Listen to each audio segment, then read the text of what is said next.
Network आणि आपण पाहत आहात अल्फा टीव्ही मराठी।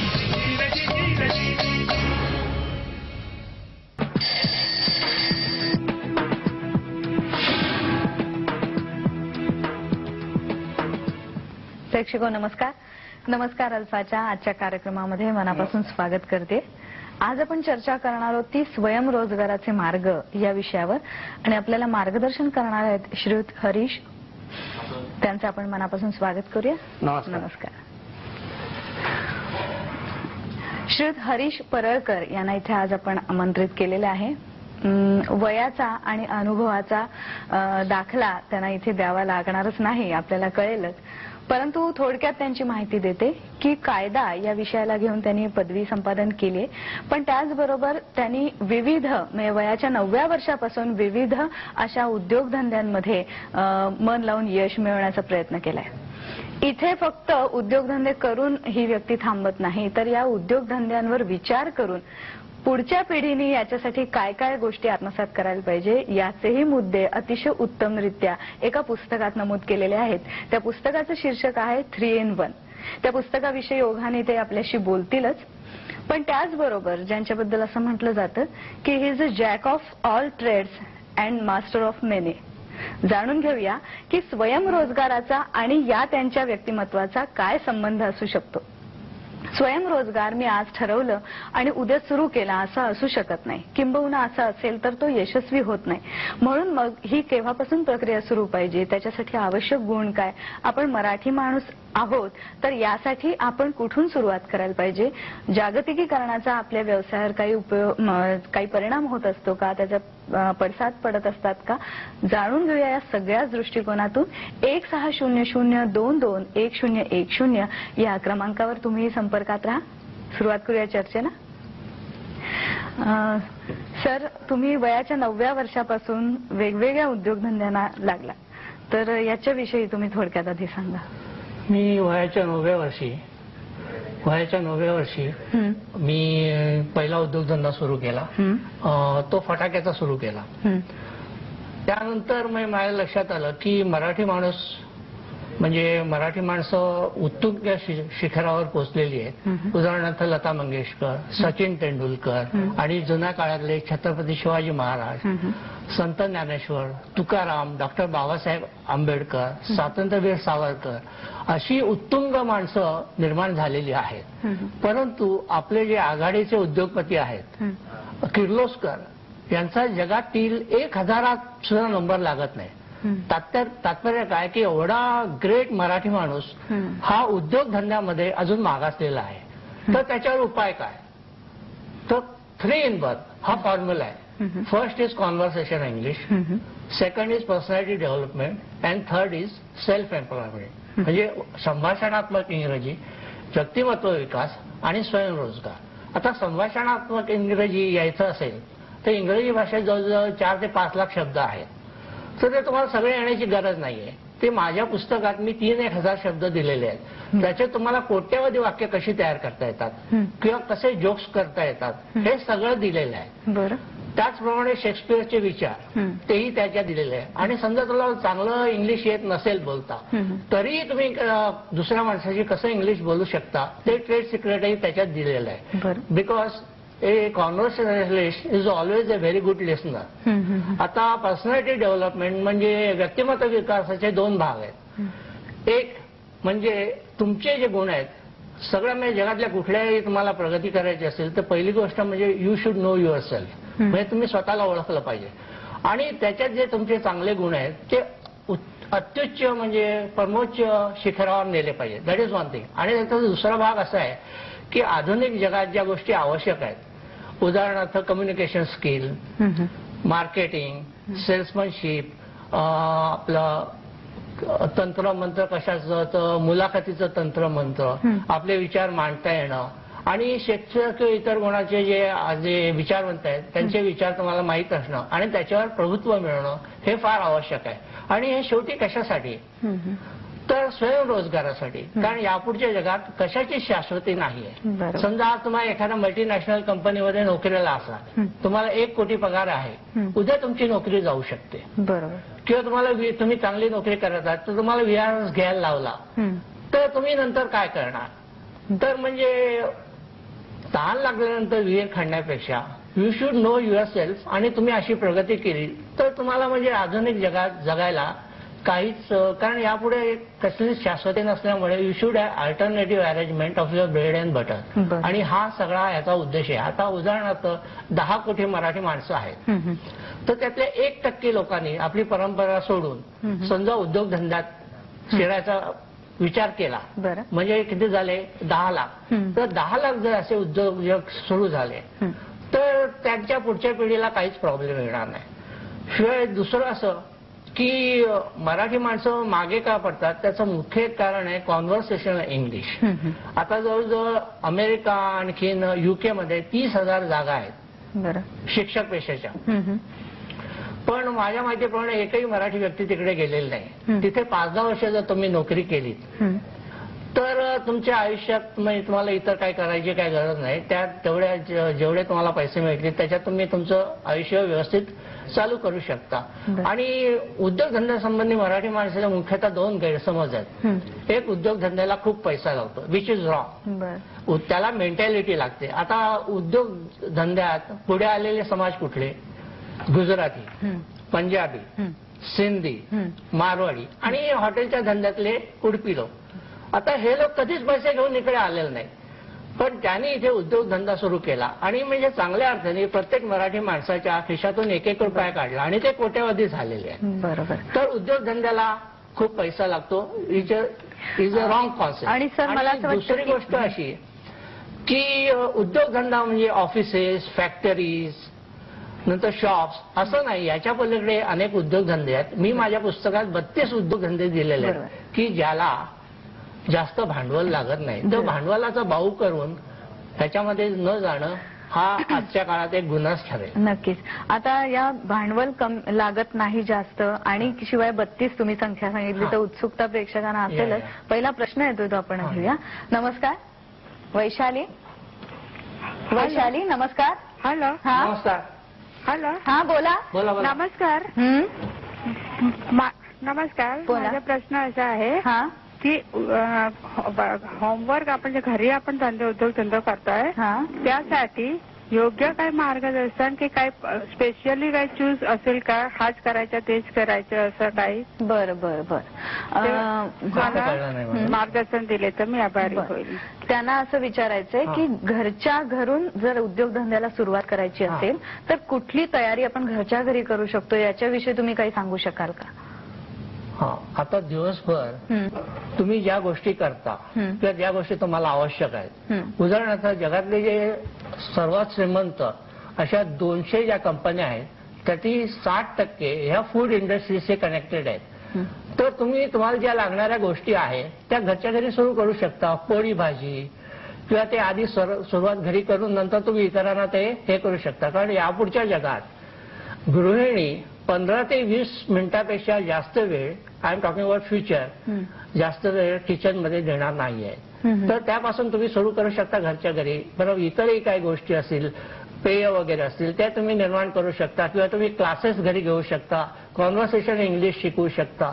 लोकांची जी गरज आहे आणि तुमच्या ज्याच्यात एक्सपर्टीज आहे तुमच्यामध्ये त्या कुठलेही उद्योगधंदे तुम्ही सुरू करू शकता. बरं. पुढचा प्रश्न घेऊया. नमस्कार. हॅलो. राजेंद्र माने. नमस्कार. प्रश्न विचारा. हॅलो. हा राजेंद्र. हॅलो. तुम्ही सलग प्रश्न विचारा. मॅडम नमस्कार. नमस्कार. हा मॅडम. हा नमस्कार मॅडम. संपदा जोगळेकर मॅडम ना? हो. मॅडम नमस्कार. अल्फाचे कार्यक्रम मी बघतो, मला खूप आवडतात. समोर जे बसलेत आहेत त्यांना पण माझा नमस्कार. मॅडम माझा असा प्रश्न आहे की 2001 साली माझं BA पूर्ण झालं आणि सध्या नोकरी शोधामध्ये आहे. सध्या अजून काही कुठे नोकरी लागली नाही. सध्या कुरळीमध्ये आहे ठाण्याला मी कामाला, पण 1800 रुपये पगार मिळतो, जास्त काही नाही.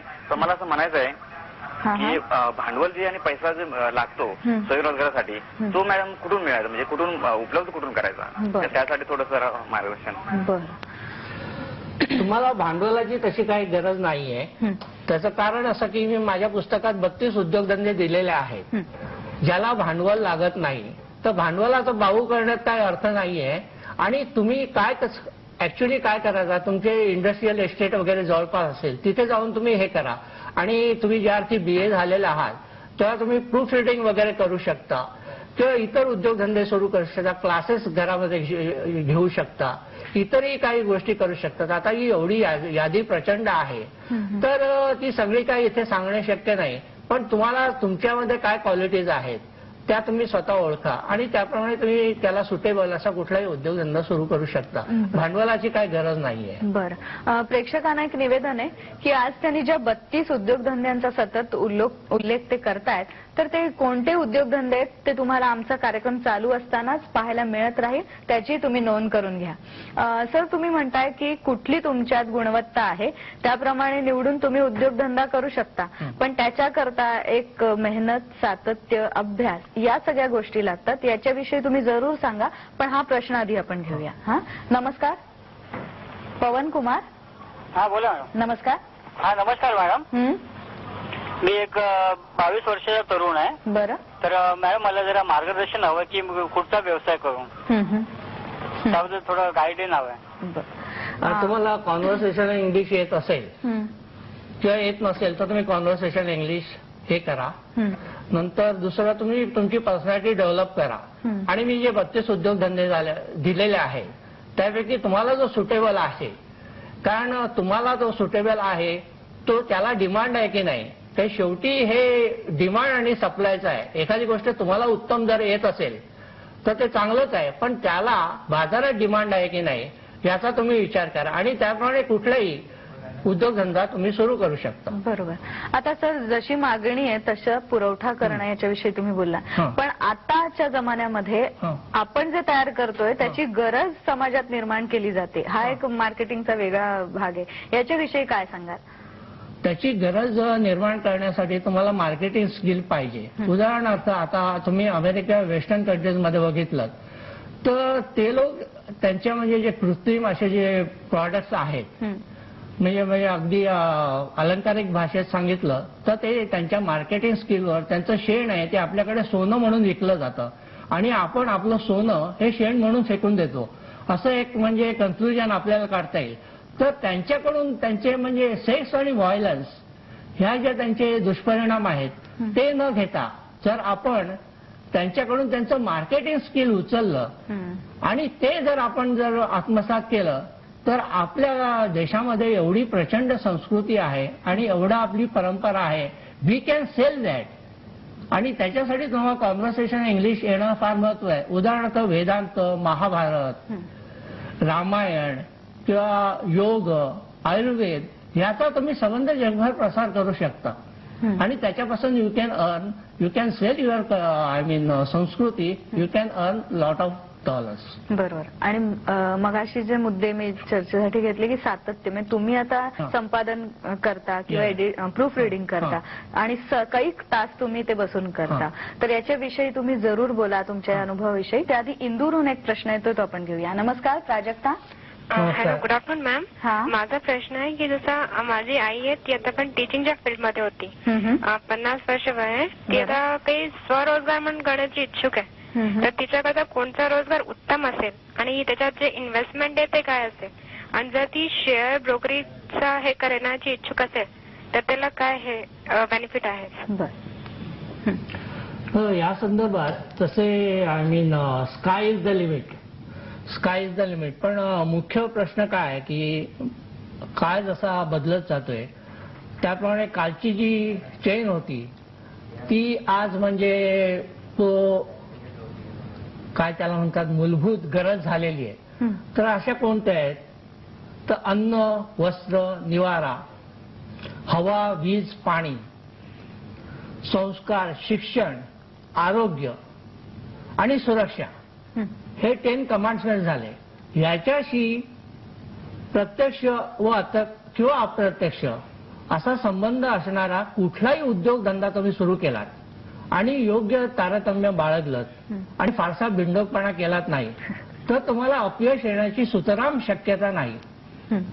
सो हा कानमंत्र आहे, हा लक्षात घ्या आणि तुमच्या योग्य त्याप्रमाणे तुम्ही कुठलाही उद्योगधंदा सुरू केला की त्यात तुम्हाला अपयश येणे शक्यच नाही, यश मिळालंच पाहिजे. बरोबर. सातत्याबद्दल सांगा की कसं झटायला लागतं त्याच्यासाठी. ते कन्सिस्टन्सी पाहिजे. त्याचं कारण असं की जर तुमच्यात कन्सिस्टन्सी नसेल तर 1-2 वर्ष तुमची फुकट जातील आणि तुम्ही प्रत्येक वेळा म्हणजे आता कुठलाही नवीन उद्योगधंदा सुरू करायचा असेल तर त्याच्यासाठी काही गोष्टी लक्षात ठेवायला पाहिजे. नवशिक्या माणसांनी लक्षात ठेवायला पाहिजे. पहिली गोष्ट, 2 गोष्टी नेहमी नवशिक्या माणसांनी लक्षात ठेवाय. एक म्हणजे आपल्याला वाटतं तेवढे आपण हुशार नसतो आणि दुसरी गोष्ट म्हणजे आपल्याला वाटतं तेवढे लोक मूर्ख नसतात. बरं, तुम्हाला कुठला तांत्रिक उद्योगधंदा सुरू करायचा असेल तर त्याची तुम्हाला संपूर्ण माहिती नसेल तर त्या धंद्यात पडू नका, कारण त्यामुळे लाखाचे 12,000 होतील. शिवाय तुम्हाला प्रचंड उद्योगधंद्यात जर गुंतवणूक करायची असेल तर त्याच्यासाठी 1 वर्ष कमीत कमी तुम्हाला बारकाईने त्या उद्योगधंद्याचं निरीक्षण करायला पाहिजे. कारण ऋतुमानाप्रमाणे जे बदल होत असतात ते इव्हन अल्विन टॉफलरच्या सुद्धा लक्षात येणार नाहीत, इतका प्रचंड बदल तांत्रिक क्षेत्रात होत असतो. चौथी गोष्ट अशी की उद्योगधंद्याची सुरुवात नेहमी उलटीकडून करावी. म्हणजे असं की समजा आता तुम्हाला पोल्ट्री टाकायची असेल तर आधी अंडी विकायला शिका. त्याचं कारण असं की जगात मॅन्युफॅक्चरर कचऱ्यासारखे आहेत, पण marketing is a big problem आणि तो मल्टीनॅशनल कंपन्यांना सुद्धा प्रॉब्लेम असल्यामुळे त्यांनाही आता तो फार मोठ्या प्रमाणात भेडसावायला लागलेला आहे. बरं, कुठल्याही गोष्टीचा उद्योगधंद्याची सुरुवात अगदी लहान प्रमाणावर करावी आणि मग आपल्या अनुभवाची शिदोरी घेऊन हळूहळू त्याच्यात डेव्हलपमेंट करावी. उदाहरणार्थ आपल्या धीरूभाई अंबानी हे आपल्या उमेदवारीच्या काळात एका पेट्रोल पंपावर आपले मदतनीस म्हणून होते. शिवाय ओबेरॉय जे हॉटेलच्या ह्याच्यात म्हणजे जायंट मानले जातात त्यांनी वेटर म्हणून सुरुवात केली. 5वी गोष्ट अशी 6वी गोष्ट म्हणता येईल की ज्या वेळेला तुम्ही उद्योगधंदा सुरू करता त्यावेळेला तुम्हाला रिस्क घ्यायला लागते. तर ती नेहमी कॅल्क्युलेटेड रिस्क घ्यावी आणि जे आपले संबंधित लोक आहेत त्यांच्याशी कन्सल्टेशन करावं. त्याचं कारण असं की उद्योगधंदा हा नेहमी प्रॉफिटसाठीच करायचा असतो, पण समजा जर तुमचं नुकसान झालं तर एक्झॅक्टली किती नुकसान होईल त्याची तुम्हाला कल्पना येते आणि तुम्ही त्याप्रमाणे ऍक्च्युली तयारीत राहता आणि त्याप्रमाणे तुम्ही मग तुमचं आयुष्य त्यामुळे उद्ध्वस्त होत नाही. तर एवढ्या गोष्टी तुम्ही लक्षात घ्या. शिवाय पूर्वीच्या काळात 7 सीज जो पार करेल तो माणूस पराक्रमी आहे. तर मी असे 12 समुद्र शोधून काढलेले 12 सीज ते माझ्या पुस्तकात दिले, जसे काय कोऑपरेशन, क्रिएटिव्हिटी, कोऑर्डिनेशन वगैरे. आता ती सगळी लिस्ट मी देत नाही, पण ती त्याच्यावरून तुम्हाला आहे. ती जर समजा तुम्ही ते 12 सीज पार केलेत तर म्हणजे तुम्ही ज्यावेळेला ते पार करून याल त्यावेळेला तुमच्या समोर यश आलेलं तुम्हाला दिसेल. प्रश्न घेऊया. नमस्कार. हॅलो, शिल्पा. हा हॅलो, मी शिल्पा बोलतेय. नमस्कार. माझा प्रश्न असा होता की सकाळी बघा. हा नमस्कार. सकाळी मॉर्निंग वॉकला जेव्हा लोक जातात तेव्हा जे ज्यूस मिळतं म्हणजे कडुलिंबाचं म्हणजे कडुलिंबाचं आणि आल्याचं वगैरे जे असतं. हॅलो, बरं. हा आल्याचं वगैरे असतं त्याविषयी मला कुठे माहिती, मला इथे बिझनेस करायचा आहे ठाण्यात, तर कुठे माहिती मिळेल मला? या संबंधी तुम्ही कुठल्याही लायब्ररीत गेलात तर त्याच्यावर या संबंधी तुम्हाला पुस्तकं मिळतील किंवा कुठल्या चांगल्या लायब्ररीला शोधून काढा आणि त्याला विचारा, ही विल गाईड यू. आणि एकदा तुम्ही पुस्तकावर रेफरन्ससाठी वाचलीत ना तर त्याच्यावरून तुम्हाला याच्या संबंधी माहिती मिळू शकेल. किंवा कुठली आयुर्वेदिक कंपनी वगैरे असेल त्यांच्याशी थेट संपर्क साधा. किंवा एवढंच कशासाठी तुम्ही इतर कुठलेही ते आयुर्वेदिकच करायला पाहिजे किंवा तेच करायला पाहिजे असं नाही. तुम्ही इतरही ताक, लिंबू सरबत किंवा इव्हन तुम्ही पाणी सुद्धा विकू शकता आणि त्यावर सुद्धा म्हणजे स्वच्छ शुद्ध चांगलं गार पाणी जर दिलं लोकांना तर ते स्वस्तामध्ये तुम्ही विकून त्याच्यावर सुद्धा तुम्ही आपलं गुजराण करू शकता. बरं, प्रश्न घेऊया. नमस्कार. राकेश. हा बोला, प्रश्न विचारा. हॅलो, प्रथम आपल्या दोघांना माझा नमस्कार. नमस्कार. माझा प्रश्न असा आहे की मी कॉमर्सच्या 2nd इयरला आहे. बरं, प्रश्न पूर्ण करा. हा, मी कॉमर्सच्या 2nd इयरला आहे. तर माझा प्रश्न असा आहे की मी कॉलेज करता करता सुद्धा म्हणजे काही पार्ट टाइम म्हणून हे करू शकतो का, स्वयंरोजगार करू शकतो का? आणि ऑप्शनल असतील ते कोणते? बर, ते सगळे ऑप्शन मी आतापर्यंत तुम्हाला दिलेले आहेत, पण मी तुम्हाला ऍडवाइस करतो की तुम्ही प्रूफ रिडिंग सुरू करा. जवळपास एखादा प्रेस गाठा की ज्याला प्रूफ रिडर ठेवणं म्हणजे जमण्यासारखं नाही, कारण तो प्रेस तेवढा मोठा नसेल.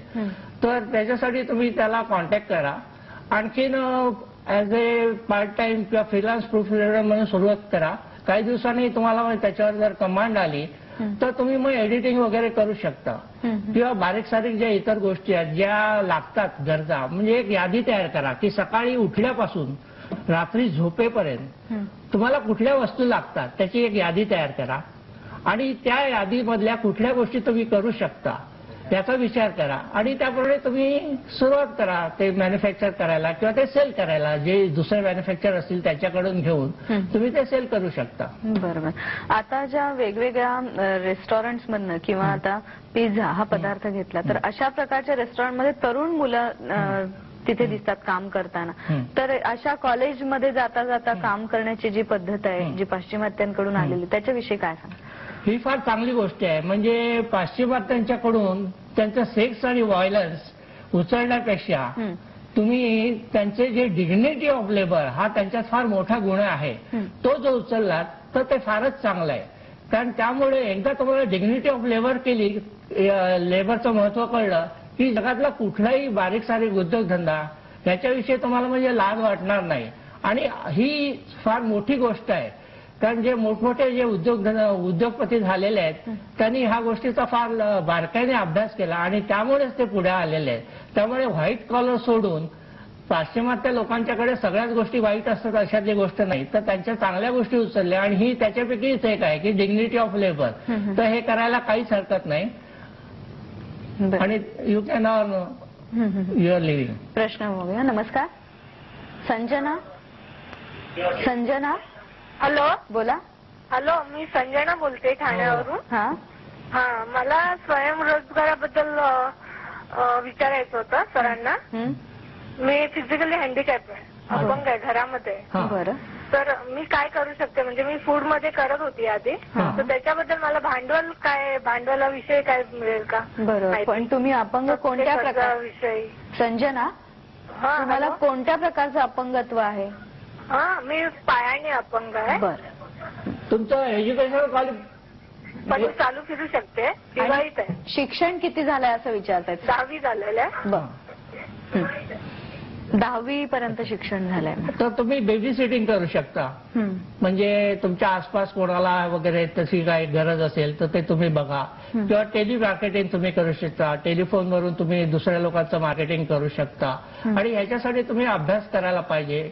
या पुस्तकात सगळ्या म्हणजे ट्रिक्स दिलेल्या आहेत, त्या आत्मसात करा आणि त्याच्या आसपास म्हणजे तुमच्या इथे कसली डिमांड आहे ते तुम्ही हे करू शकता आणि त्याप्रमाणे तुमच्या स्वतःच्या वैयक्तिक ज्या आवडीनिवडी आहेत त्याला अनुषंगाने तुम्ही कुठलाही उद्योगधंदा सुरू करू शकता. आणि या संपूर्ण तुमच्या पुस्तकासंबंधी सुद्धा आपण बोललो, तर सगळ्यात अगदी थोडक्यात सांगा की काळाची गरज ओळखून नवा कुठला उद्योगधंदा तुम्ही सुचवू शकता? मी संस्कार केंद्राची एक कल्पना याच्यात मांडलेली आहे. म्हणजे पूर्वीच्या काळात कसे ऋषी मुनी वगैरे हे जे गोष्टी करत होते त्याच गोष्टी तुम्हाला आधुनिक तंत्रज्ञान वापरून करायचे आहे. त्याचं कारण ही काळाची गरज आहे. आजकाल काय झालेलं आहे की नवरा बायको दोघेही नोकरी करतात, त्यामुळे मुलांकडे लक्ष द्यायला त्यांना वेळ नसतो. ही एक गोष्ट झाली. दुसरं, एकत्र कुटुंब नसल्यामुळे मुलांबाळाकडे दुर्लक्ष होतं आणि जे वयस्क लोक आहेत त्यांचा ज्ञानाचा वगैरे काही उपयोग नाही. बरं, मानसशास्त्र आणि समाजशास्त्राप्रमाणे आई वडील आणि मुलगा यांच्यापेक्षा नातवंड आणि आजोबा आजी यांचा सुसंवाद जास्त चांगला होऊ शकतो. याच्यात एकाच दगडात तुम्ही 2 पक्षी मारू शकता. म्हणजे जे वयस्क लोक आहेत त्यांचा इकॉनॉमिक प्रॉब्लेम सॉल्व्ह होईल आणि जे तरुण पिढी आहे किंवा यंग जनरेशन आहे, अगदी म्हणजे शिशुवर्ग म्हणता येईल, त्यांचा जो संस्कार रहित त्यांचं जे जीवन चाललेलं आहे त्यांचा त्या लोकांना खूप फायदा होऊ शकेल. आणि हे प्रचंड प्रमाणात करता येईल, कारण कोट्यावधी मुलांना संस्काराची आवश्यकता आहे आणि लाखो अशा ज्येष्ठ नागरिकांना म्हणजे त्यांच्या उदरनिर्वाहाचं साधन यामुळे मिळू शकेल. तर याच्यासाठी तुम्हाला म्हणजे संस्कृत भाषा चांगली पाहिजे, माहिती पाहिजे, बालमानसशास्त्र माहिती पाहिजे, नंतर तुमचा इतिहासाचा वगैरे चांगला अभ्यास असायला पाहिजे आणि जगातल्या संस्कृतीमधल्या सगळ्यात चांगल्या गोष्टी म्हणजे याला लिमिटच नाही त्या तुम्ही त्या मुलांच्यावर संस्कार करू शकता आणि त्यांना सगळ्या चांगल्या चांगल्या गोष्टी येतात. त्यामुळे आणि मुख्य काय आहे की ज्या बालपणी आपल्या जे संस्कार होतात ते आपल्याला आयुष्यभर पुरण्यासारखे असतात. त्यामुळे याच्यावर तुम्ही भर द्यावा आणि त्यांच्यावर नेहमीच चांगले संस्कार करायचे आणि ह्याला काही लिमिट नाही. म्हणजे जेवढं तुम्ही जास्तीत जास्त आहे आणि पाश्चात्य लोकांकडे ज्या चांगल्या गोष्टी आहेत त्या सुद्धा तुम्ही उदाहरणार्थ त्यांचं शिस्त, डिग्निटी ऑफ लेबर, नंतर सायंटिफिक आउटलुक या सगळ्या गोष्टी त्यांना शिकवू शकता आणि त्यांचा सेक्स आणि व्हायलन्स कसा त्यांना अवॉइड करता येईल याविषयी तुम्ही सांगू शकता आणि आपल्या संस्कृतीची संपूर्ण माहिती त्यांना सांगू शकता आणि पुढे जाऊन ते कसे उद्योगपती होतील आणि स्वयंरोजगारावर कशी मास्टरी मिळवतील या गोष्टीचेही संस्कार तुम्ही त्यांच्यावर करू शकता. त्याच्यामुळे सगळे जगातले प्रॉब्लेम नक्कीच सॉल्व्ह होतील असा माझा अंदाज आहे. आज आपण स्वयंरोजगार याच्यावर बोललो पण बऱ्याच अंशाने व्यक्तिमत्व विकासावर आपण बोललो असं वाटतं. सगळ्यांच्या वतीने तुम्ही जो अनुभव आमच्या समोर मांडलात सगळ्यांच्या वतीने मी आभार मानते. प्रेक्षक हो, या स्वयंरोजगाराच्या दृष्टीने तुम्ही महत्वाचे मुद्दे नक्कीच टिपून घेतले असतील. 32 उद्योगधंद्यांची नावं किंवा शीर्षकं सुद्धा जात होती कार्यक्रम चालू असताना, तीही नोंद करून घेतली असतील. आपण उद्या ज्या विषयी चर्चा करणार आहोत तो विषय असा आहे की अवयव प्रत्यारोपण. आता अवयव प्रत्यारोपण याच्याविषयी थोडासा खुलासा करते की किडनी सारखा अवयव दान करता येऊ शकतो, त्याच्याबद्दल काय जागरूकता पाहिजे, त्याच्यामुळे काय आयुष्यात बदल घडू शकतो. याच प्रकारे अन्य काही अवयवांबद्दल सुद्धा आपण माहिती घेणार आहोत आणि डॉक्टर श्रीरंग बिच्चू आपल्याला याबद्दल मार्गदर्शन करणार आहेत. जाणून घेऊया की अवयव प्रत्यारोपण हे सामान्य लोकांनी सुद्धा कसं काय या उपक्रमामध्ये सामील होण्याची गरज आहे आणि आवश्यकता आहे. जरूर भेटूया उद्या. तोपर्यंत मनपूर्वक नमस्कार.